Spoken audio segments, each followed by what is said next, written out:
ሰላም ሰላም ውድ ኢትዮ ቤተሰቦቼ እንዴት ናችሁ? ልጅ ሰላም ናችሁ? ከኔ ጋር ፈጣሪ የተመሰገነ ሁሉ መልካም ሁሉ ሰላም።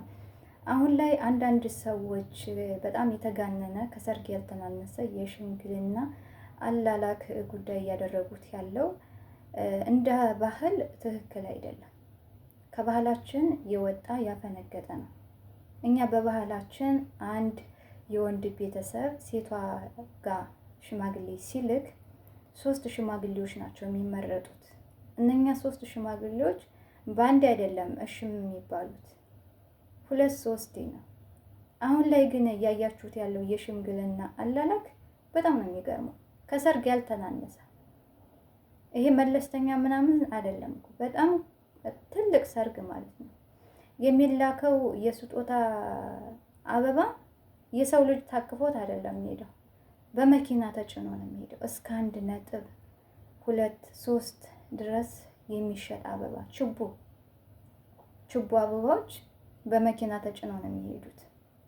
ሰንጋ ይጣላል፣ ስጦታው፣ ዲኮሩ። እዛ የሴቷ ቤትስ እውነት ትክክለኛ የቤተሰቦቿ ቤት ነው ወይ ወይንስ አዳራሽ ነው ወይ ሆቴል ነው ወይ እስከምትሉ ግራ እስከምትጋቡ ድረስ ኢትዮጵያ ውስጥ ነው ወይስ እስከምትሉ ድረስ የባል ቤተሰቦች ቤት እውነት ይሄ ቤታቸው ነው እስከምትሉ ድረስ ባህላችን ነው ወይ? ይሄስ የሽምግልና አላላክ የኛ የሽምግልና አላላክ የሀገራችን የባህላችን ኢትዮጵያ በጣም ቆንጆ የሽምግልና አላላክ ነው። የሚያሸማቅቅም የሚያሳፍርም አይደለም። ለምንድን ነው ሰለጠነን እያለን ከባህላችን ውጭ የምናደርገው? አግባብ ነው ወይ? እኔ አንዳንድ ጊዜ ግርም ይሉኛል። የሰርጉን ተውት፣ የሰርጉ ደግሞ ሌላ ፕሮሰስ ነው። እንደዚህ አይነት ነገር ላይ ትኩረት ከምናደርግ ልጆቻችን ላይ ነጋቸው ላይ ሰርጋቸው ሳይሆን ትዳራቸው ነው የሚያሳስበው። የሰርጉ ወጪ አይደለም ይሄ አስረሽ ምቹ ሳይሆን ካሜራ ላይ ሰው እንዲያይልን ሰዎች ወየጉድ እስከሚሉ ድረስ ማድረግ አይደለም። ያ ትዳር ይዘልቃሉ ወይ? ልጆቼ ፍሬ ያፈራሉ ወይ?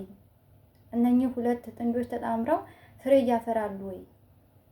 በትዳራቸው ዘለቄታ ይኖራቸዋል ወይ? መቻቻል የሚለው ላይ መስራት ሲገባቸው እነሱ የሚሰሩት ምንድነው? ሰርግ ላይ ነው። 15 ሽማግሌ 20 ሽማግሌ 50 የተላከ ሽማግሌ አለ። 50 ሽማግሌ የተላከ በሬ ተጥሎ ተደግሶ የሚደገስበት ቦታ በጣም ነው የሚገርማችሁ። በጣም የተጋነነ ነገር ነው። ከካሜራ ጀርባ እኮ ሌላ ነው። እቁብ እየጣሉ ሰርግ ይደግሳሉ። ለምንድን ነው እንደዚህ አይነት የተጋነነ ሽምግልና? አስፈላጊ ነው አይደለም እኮ እንዴ! እናንተ ተጋብታችሁ ለፍሬ መብቃታችሁ በትዳራችሁ ተባርካችሁ ጥሩ ደረጃ ላይ እንድደርሱ ነው እንጂ እዚህ ጋር በልብስ ተንቆጥቁጣችሁ የሌለ ወጪ ውስጥ የሌለ ኪሳራ ውስጥ ገብታችሁ ለሰው ማሳየት አይጠበቅባችሁም። ሰው እኮ እንደ ቤቱ ነው የሚሆነው። አንድ ወንድ ሲያገባሽ እስከ ቤተሰቦችሽ ነው። በቃ ሁሉ ነገርሽን ወዶ ነው።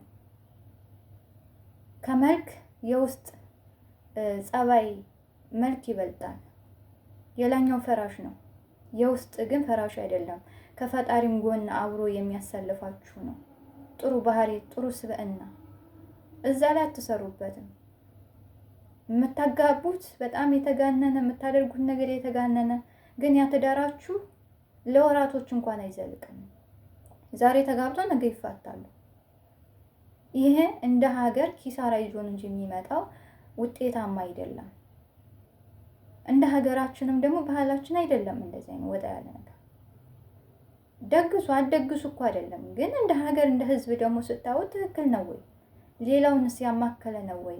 ወጣቱስ እንትና በእንደዚህ አይነት ሰርጋ ገብታ አንተ ዝም ብለህ ልታገባኝ አትችልም። እንደዚህ አይነት ነገሮች ሊፈጠሩ ይችላሉ። አንዳንድ ጊዜ የራሳችሁን ስሜት ፍላጎት ብቻ አታስተናግዱ። እኔ ባህሌን መስዬ ነው ሕዝቤን መስዬ ነው እንጂ ከህዝቤ ከባህሌ ያፈነገጠ ድርጊት ማድረግ የለብኝም። ህዝቤንም አገሬንም ያማከለ ነገር ነው ማድረግ ያለብኝ። እውነት ሽምግልና የምትላኩት ትልልቅ ሰዎች፣ የሃይማኖት አባቶች እንደዚሁም በጣም በእድሜ ገፋ ያላችሁ ባህላችሁን ካልቸራችሁን አታውቁም ነው አትሉም። ይሄ አግባብ አይደለም አትሉም። ጥሩ አይደለም አትሉም። አታስተምሩም። ለወጣቶች አታስተምሯቸውም።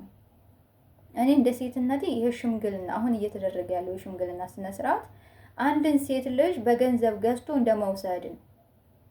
በቃ እንደዛ ነው የሚሰማኝ።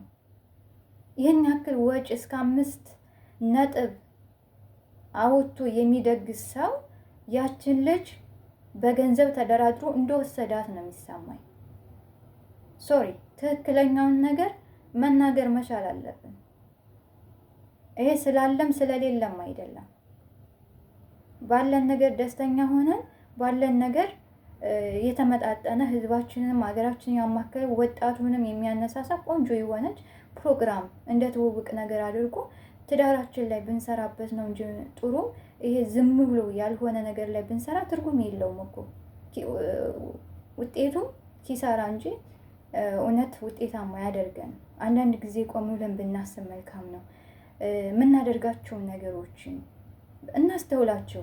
ይህ አእምሮአችን የተሰጠን ልናስብበት እንጂ የሆነ ያልሆነ ነገር እንድንሰራበት አይደለም። ላይክ እንደ ሰው ልናስብ ይገባል። አንዷ ድል ባለ ሰርግ ካገባ ሽምግልና ወጣ ያለ ሰርጉ ወጣ ያለ ሲሆን ደግሞ አንዷ ጓደኛ ስታገባ ከሷ እኮ ይሄ ፉክክር ያለ የለ እንትና ከእንትና አታንስም። በምን ታንሳለች? በቃ እቁብ እየጣላችሁ እኮ ድግስ የምትደግሱ ሰዎች አላችሁ። በማግስቱ ደግሞ ሰጣ ገባ ውስጥ ትገባላችሁ። ወራቶች በተቆጠሩበት ትፋታላችሁ ማለት ነው። ጉድ እስከሚያስብል ድረስ እኔ ያሁኑ ሽምግልና ያም አለ ይሄም አለ ትክክል አይደለም። በጣም ስህተት በስህተት የተሞላ ነው። ከሽማግሌዎቹ ጀምሮ ስህተት ነው፣ ስህተት ነው። 4 ጊዜ የሚደግሷሉ። 4ቱም ድግስ ምንድን ነው?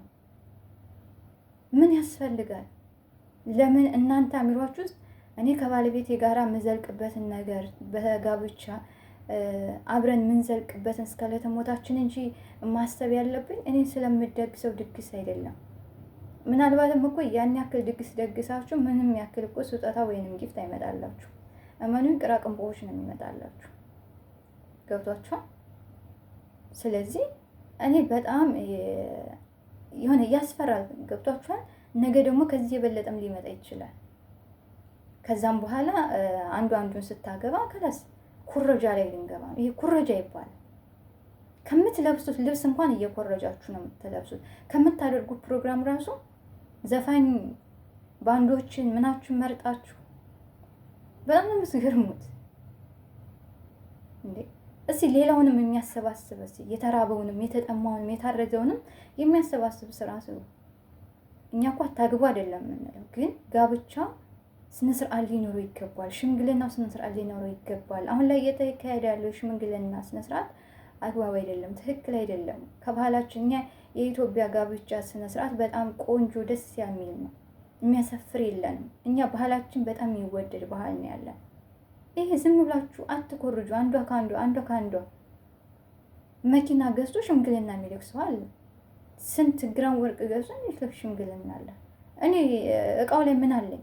እኔ ፎከስ የማደርገው ከባለቤቴ ጋር የምዘልቀውን ነው እንጂ እዛ ላይ ነው መስራት ያለብኝ።